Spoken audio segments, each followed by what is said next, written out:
Welcome to Pipkin's Bedtime Tales, told under the lantern's gentle glow. Tonight's story is Pipkin and the Long, Gentle Night, a Pipkin Brambletoe bedtime tale. The night stretched long over Mossroot Hill, not in a lonely way, but in the way a blanket stretches when it covers everything just right. Pipkin Brambletoe noticed it as he stood at his round little window, lantern glowing softly beside him. The stars were steady, the moon slow in its climb, and the world seemed content to stay just as it was for a while. Well, Pipkin said quietly, "No need to rush tonight." He lifted the lantern from its hook and stepped outside, the door closing behind him with a familiar, gentle sound. The path around Mossroot Hill lay calm and welcoming.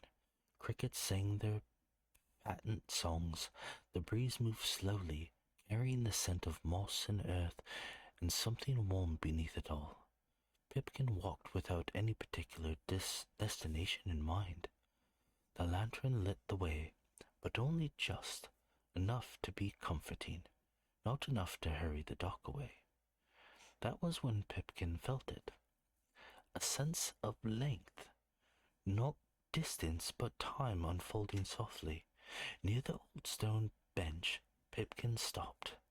There, resting on the ground as though it had been there all evening, was a small glow, steady and calm, not flickering, not wandering. It did not seem lost.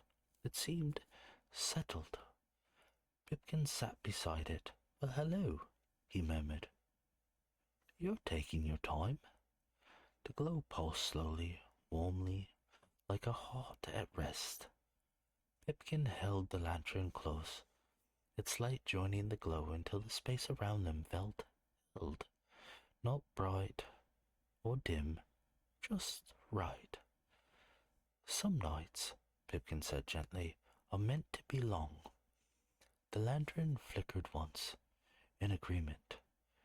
They sat together in the quiet, Pipkin in the wonderlight, listening as the night breathed. Clouds drifted lazily across the stars. The moon climbed unhurried. The hill beneath them stayed warm and steady.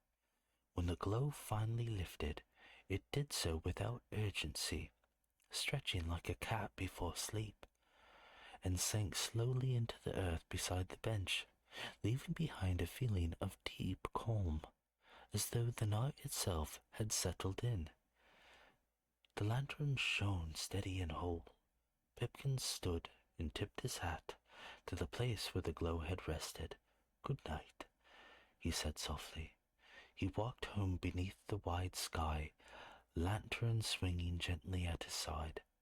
Mossroot Hill welcomed him back with glowing windows and a quiet hum of the kettle. Inside, Pipkin sat the lantern on its hook and slipped beneath his blanket. The night did not hurry past. It stayed, and somewhere beneath moss and stone and a sky full of patient stars, a wonderlight rested deeply, because the night had been allowed to be long, gentle and kind. And that is where this night's story rests, whole and peaceful. Thanks for listening. The lantern's dim, the hill is quiet, and it is time to rest. Good night.